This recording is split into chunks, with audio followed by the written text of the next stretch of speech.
Teacher जिनको आपने exclusive सुना है।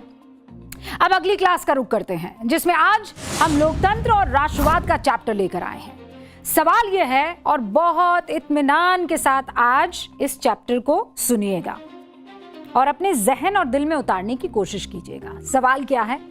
क्या भारत में हिंदू राष्ट्र का डर बनावटी और राजनीतिक है? आज की क्लास में धर्मनिरपेक्षता और सांस्कृतिक राष्ट्रवाद से जुड़े सारे भ्रम दूर करने जरूरी है। आज इस खबर की वजह क्या है? बाबा रामदेव का एक बयान। उस बयान पर मचा घमासान। बाबा रामदेव ये कहते हैं कि हिंदू राष्ट्र के नाम पर किसी को डरने की जरूरत नहीं है। भारत में मुसलमान और जो भारत के मुसलमान हैं उनको कोई खतरा नहीं है। भारत में रहने वाले सभी नागरिकों के पूर्वज सनातनी थे। इस पर कांग्रेस ने सवाल उठाया कि अगर हिंदू राष्ट्र में मुसलमानों को खतरा नहीं है तो दरार डालने की कोशिश क्यों की जा रही है? याद कीजिए, सिर्फ 2 दिन पहले अफगानिस्तान के मंत्री मौलवी अता-उल्लाह ओमारी ने भारत की धरती पर खड़े होकर क्या कहा था? न्यूज की पाठशाला में हमने आपको दिखाया और सुनाया था। ओमारी ने कहा था कि अफगानिस्तान और भारत का क्या एक है? डीएनए एक है। रिवीजन करा रही हूं। ओमारी ने क्या कहा था? भारत और अफगानिस्तान का डीएनए एक है, और इस सच्चाई को स्वीकार करने में ना उन्हें कोई गुरेज है, ना ही पूरे अफगानिस्तान को गुरेज है। ओमारी के इस बयान पर अफगानिस्तान में कोई हो हल्ला नहीं मचा है। अफगानिस्तान के किसी मौलवी या मौलाना या इस्लामिक संस्था ने ओमारी के बयान पर ना ही नाराजगी जताई, ना ही फतवा जारी किया, ना ही कट्टर इस्लामिक तालिबान हुकूमत के अपने मंत्री के इस बयान पर आंखें लाल करके वो कौड़े और पत्थर जो मारते हैं ना वो मारे। ऐसी कोई खबर नहीं आई। लेकिन बाबा रामदेव ने जो बात कही उस पर हमारे देश में तलवारें खिंच गई। कोई कह रहा है कि मुसलमान किसी के बाप से नहीं डरता, तो कोई बाबा रामदेव पर दरार डालने का आरोप लगा रहा है। आपको पूरी बात बता दूं, बाबा रामदेव ऐसा कह क्यों रहे हैं जिस पर कुछ लोग इतना झल्ला रहे हैं। बाबा रामदेव ने कहा कि भारत में रहने वाले सभी लोगों के पूर्वज सनातनी थे। मुसलमानों को अपने पूर्वजों की परंपराओं को अपनाना चाहिए। भारत में मुसलमानों और ईसाइयों को किसी प्रकार का खतरा नहीं है। हिंदू राष्ट्र से किसी को डरने की जरूरत नहीं है। यह सब कहा बाबा रामदेव ने। देखा जाए तो बाबा रामदेव ने कोई नई बात नहीं कही है। इससे पहले कई संगठन, संस्थाएं, भारत से पाकिस्तान तक की नामचीन हस्तियों ने यह बात कह दी है। बीजेपी हमेशा कहती रही है कि हिंदू राष्ट्र का मतलब बहुसंख्यकवाद नहीं बल्कि सांस्कृतिक राष्ट्रवाद है। देश की सबसे बड़ी अदालत भी ये कह चुकी है कि हिंदू धर्म वे ऑफ लाइफ यानी जीवन जीने की एक शैली है, एक तरीका है। आरएसएस प्रमुख मोहन भागवत कई बार कह चुके हैं कि भारत में रहने वाले सभी लोगों का डीएनए एक है। पूर्व कांग्रेस नेता गुलाम नबी आजाद ने यह माना है कि भारतीय मुसलमानों के पूर्वज हिंदू थे। बाद में उन्होंने धर्मांतरण किया। कई पीढ़ियों की पर्ची निकालने वाले बाबा बागेश्वर भी कह चुके सभी भारतीय मुसलमानों के पूर्वज हिंदू थे।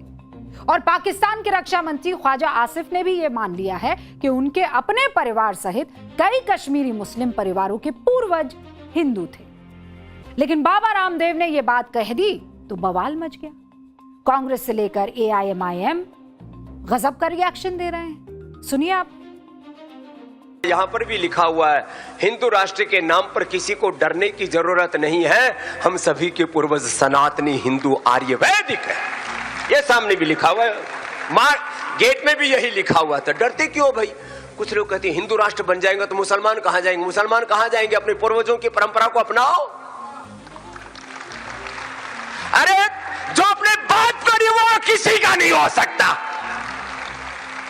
अरे तुम अपने जो पुरखे हैं, पूर्वज हैं, अपने ऋषि मुनि हैं, उनकी बात को मानो। तुम दाढ़ी रखो, मूंछ कटाओ, कैसे भी टोपी ओढ़ हो, पगड़ी पहनो, कैसे भी वस्त्र पहनो, चरित्र अपने पूर्वजों जैसा रखो। कोई खतरा नहीं है हिंदुस्तान में मुसलमानों को, ईसाइयों को भी। मुसलमान डरता किसी के बाप से भी नहीं है, कायदे कानून का पालन करते, संविधान में रह के अपनी बात करते, इसलिए घबराने डराने वाली बात तो आप छोड़ दो।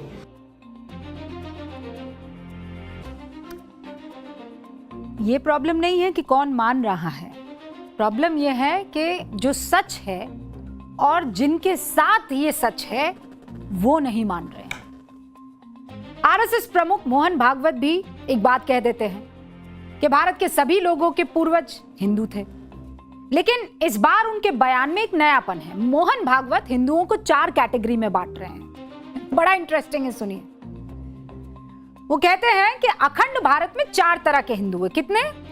4 तरह के हिंदू। नंबर 1, ऐसे लोग जो खुद के हिंदू होने पर गर्व महसूस करते हैं। ठीक है, नंबर 1।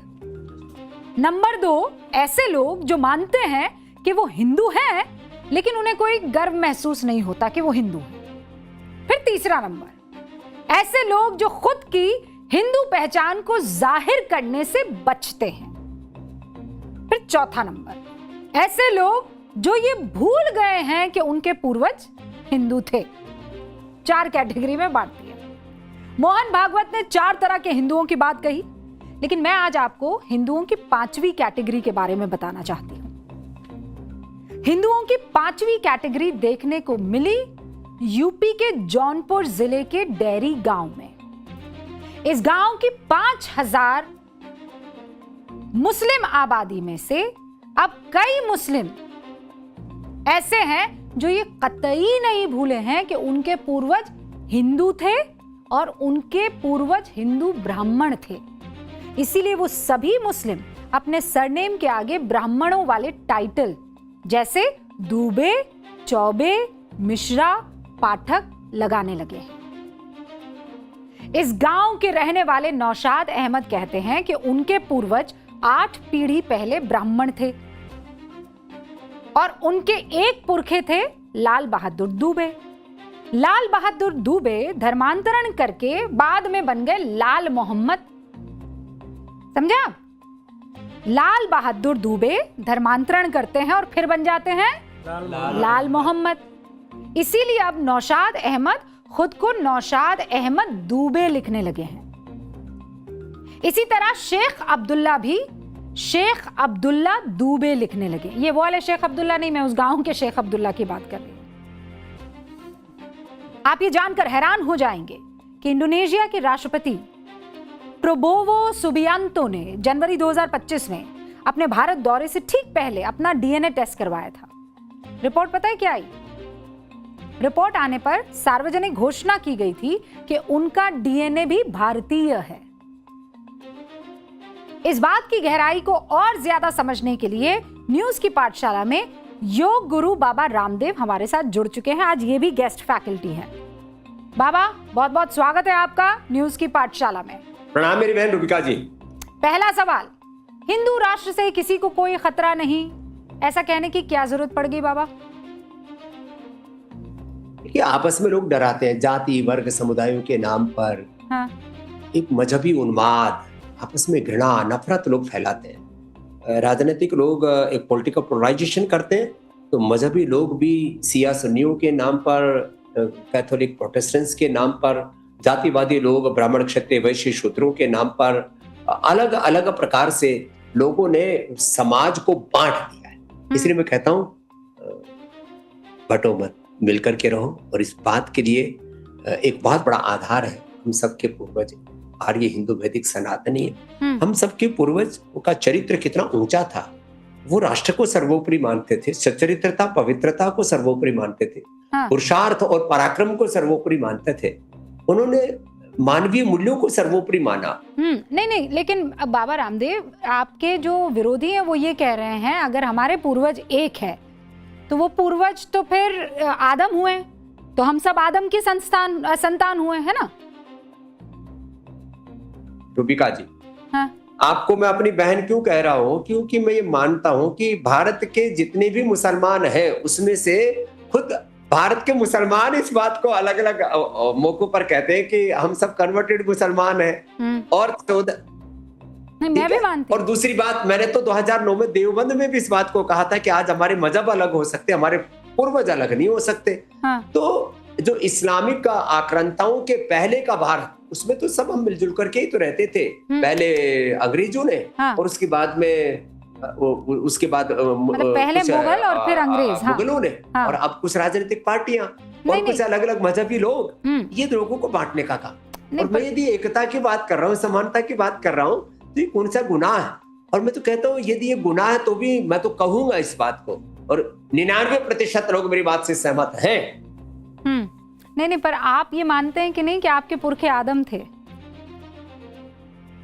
ये शब्द प्रयोग में आदम में कुछ लोग उसको इस्लाम से जोड़ते हैं, इससे आपत्ति है। मैं न हिंदू कह रहा हूं, ना मैं कोई और मजहबी तत्व कह रहा हूं। भारत देश का प्राचीन नाम आर्यवर्त देश। हम आर्य माने सभी के जो पूर्वज थे श्रेष्ठ थे, तो सबके पूर्वज श्रेष्ठ थे। अब ये जो आदम हवा वाली बात और एडम वाली बात और बहुत तरह की बातें फिर दूसरी आ जाती है इसके मतलब आप जो है एकदम उधर से निकलने की कोशिश कर रहे हैं, लेकिन कोई बात नहीं। लेकिन जब आप ये कहते हैं कि हिंदू राष्ट्र से किसी को कोई दिक्कत नहीं है, जब एक भगवाधारी योग गुरु एक संत ये बात कहता है, तो फिर ये मौका मिलता है ना लोगों को कहने का कि ये लोग संविधान बदल देंगे, ये तो उसी राह पर चल रहे हैं, रहे ही नहीं ये लोग संविधान के। नहीं, कहाँ संविधान बदलने की कहाँ बात आ गई? मैं तो कह रहा हूँ हिंदू राष्ट्र, आर्य हिंदू वैदिक राष्ट्र। अब इसको जरा सा शब्द का प्रयोग सुनिए आप। ये जो है हिंदुस्तान शब्द जो है तो मुगलों के समय ही प्रचलित हुआ। तो सिंधु से हिंदूर, हिंदुस्तान, और हिंदुस्तान जिंदाबाद तो हमारे मुसलमान भाई बोलते हैं, बड़े बड़े फंक्शनों में बोलते हैं। तो छोड़ो इन बातों को। मैं जिस बात की ओर आपका फिर से वापस ध्यान दिलाना चाहता हूँ कि ये कोई लोकसभा और विधानसभाओं में कोई बिल पास नहीं होने वाला। अपने जीवन में, अपने चरित्र में, अपने आचरण में हमें एक मूलभूत बदलाव लाना होगा। नहीं, पर आपके इस मूलभूत बदलाव की बात को लोग डर से जोड़ते हैं, लोग डराने की कोशिश करते हैं। सवाल ये है कि हिंदुओं को जो लोग नफरत से जोड़कर हिंदू इज इक्वल टू डर, हिंदू इज इक्वल टू डराने वाले, उन लोगों को आप क्या कहना चाहेंगे जो डरा रहे हैं इसी शब्द से, हिंदुत्व? डर किसी को भी, न किसी जाति से, न किसी वर्ग से, न किसी समुदाय से, न हिंदू को मुसलमान से, न मुसलमान को हिंदू से, न ईसाई से, न सिख से, न जैन से, न बौद्ध से दूसरा मानने पर डर होता है। जब मैं कहता हूं कि मेरी बहन रूबिका और मैं एक है, मेरे सारे देशवासी एक है, सभी जाति वर्ग समुदाय के लोग एक है। वक्त के साथ सरनेम बदल गई, वक्त के साथ थोड़ी उपासना पद्धतियां बदल गई, थोड़ा बहुत फेरबदल हो गया, और ये तो हमारी विशेषता है। विविधता में एकता का और एकता में अनेकता का हमने दर्शन किया है। यही तो सनातन संस्कृति हमें सिखाती है, और यही सिखाने की आप कोशिश कर रहे हैं बाबा रामदेव, लेकिन आपके विरोधी इसे डर से जोड़ रहे हैं। बहुत बहुत शुक्रिया हमारे साथ जुड़ने के लिए और आज की ये गेस्ट क्लास लेने के लिए बाबा रामदेव साहब, खासकर न्यूज की पाठशाला में। तो देखा आपने, बाबा रामदेव कह रहे हैं कि सबके पुरखे एक थे। अटल बिहारी वाजपेयी से लेकर केंद्र की मौजूदा सरकार तक हिंदू तन मन हिंदू जीवन की बात करते हैं। सुप्रीम कोर्ट कहता है हिंदू धर्म जीवन जीने का एक तरीका है। सारी बातों को मिलाकर देखें तो हिंदू राष्ट्र को सांस्कृतिक राष्ट्रवाद की विचारधारा से जोड़कर दिखाने का बार बार जतन भी होता है और प्रयास भी होता है, जिसमें विरासत, इतिहास, भाषा, मूल्य साझा होते हैं। आपको एक दिलचस्प उदाहरण दिखाते हैं। खुद को सेक्युलरिज्म का चैंपियन मानने वाले जब सरकार चला रहे थे और हिंदू राष्ट्र की अवधारणा पर चलने वाली सरकार, ये जो हम कह रहे हैं सांस्कृतिक जो संस्कृति है वो आगे बढ़ाने वाली सरकार, दोनों में क्या क्या फर्क है? The seculars and the so called Hindu. 19 मई 1986 बड़ी खास तारीख है हमारे देश में। राजीव गांधी की सरकार ने 19 मई 1986 को सुप्रीम कोर्ट का फैसला पलट दिया, जिसके तहत तलाकशुदा मुस्लिम महिलाओं को अपने पति से गुजारा भत्ता पाने का अधिकार दिया था। इतिहास में यह मामला शाहबानो केस से मशहूर हुआ, जानते हैं ना। दूसरी तारीख 1 अगस्त 2019 नरेंद्र मोदी सरकार ने 3 तलाक रोकने वाले कानून की अधिसूचना जारी की। फर्क समझिए, सेक्युलर कहलाने वाली सरकारें इस देश में मुस्लिम महिलाओं से भेदभाव करने वाला कानून बनाया करती थी, और जिनके बारे में कहा जाता है कि वो संविधान बदल देंगे, हिंदू राष्ट्र बना देंगे, वो सरकार 3 तलाक के खिलाफ कानून बनाकर मुस्लिम महिलाओं को उनका हक दिलवा देती है। अक्सर ऐसे बयान सामने आते हैं कि देश का संविधान बदल जाएगा, भारत को हिंदू राष्ट्र घोषित कर दिया जाएगा। देश का जागरूक नागरिक होने के नाते आपको यह जानना चाहिए, आपका हक है। संवैधानिक रूप से यह संभव ही नहीं। कोई संसद में प्रचंड बहुमत लाकर भी ऐसा नहीं कर सकता है। आप कहेंगे ऐसा क्यों? इस बात को सवाल जवाब के जरिए समझाती हूं। पहला सवाल, भारत को हिंदू राष्ट्र क्यों नहीं बनाया जा सकता? यह सवाल आपके जहन में आ सकता है ना? जवाब सुन लीजिए। ऐसा इसलिए क्योंकि यह संविधान के बुनियादी ढांचे यानी बेसिक स्ट्रक्चर से जुड़ा मसला है। साल 1973 के ऐतिहासिक केशवानंद भारती बनाम केरल राज्य मामले में सुप्रीम कोर्ट ने क्लियर कर दिया था कि संसद के पास संविधान में संशोधन करने की शक्ति तो है, लेकिन संविधान के बुनियादी ढांचे को वो बदल नहीं सकती। और बुनियादी ढांचे में क्या क्या है? धर्मनिरपेक्षता भारतीय संविधान के बुनियादी ढांचे का अनिवार्य हिस्सा है। अब दूसरा सवाल, धर्म का पालन या धर्म के पालन को लेकर संविधान क्या कहता है? जवाब, अनुच्छेद 25। साफ तौर पर यह अनुच्छेद देश के हर नागरिक को किसी भी धर्म को मानने की आजादी देता है। तीसरा सवाल, वैसे तो सारे धर्म समान हैं, क्या संविधान में यह बात कही गई है या फिर किसी एक धर्म को ऊपर रखा गया है? संविधान के अनुच्छेद 14 ने जो समानता का अधिकार दिया है उसमें यह दर्ज है कि राज्य के किसी भी नागरिक के साथ धर्म के आधार पर भेदभाव नहीं किया जा सकता। आर्टिकल कौन सा है वो? आर्टिकल 14, अनुच्छेद 14।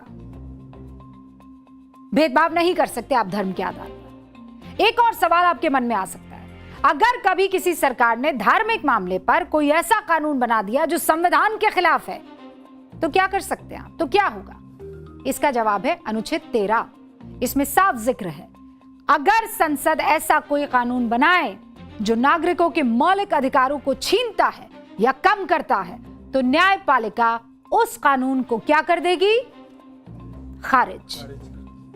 यानी सरल शब्दों में आज इस चैप्टर से आपको जो बात सीखनी चाहिए और दूसरे लोगों तक जो पहुंचानी चाहिए वो ये है कि हिंदू राष्ट्र का नाम लेकर अक्सर इस देश में जो डर का माहौल दिखाने की लोग कोशिश करते हैं वो झूठ है। संवैधानिक तौर पर इसका कोई आधार नहीं है। और जिस हिंदू राष्ट्र की बात तमाम तरीकों से कही जाती है कि हम तो हैं ही, वो सांस्कृतिक हिंदुइज्म का जिक्र है जिसमें संस्कृति और परंपरा को उस लिहाज से देखा जाता है, धर्म के लिहाज से नहीं। और इसीलिए कहते हैं कि हमारे पूर्वज सारे एक हैं, पूजा पद्धति अलग अलग हो सकती है। अब आगे बढ़े।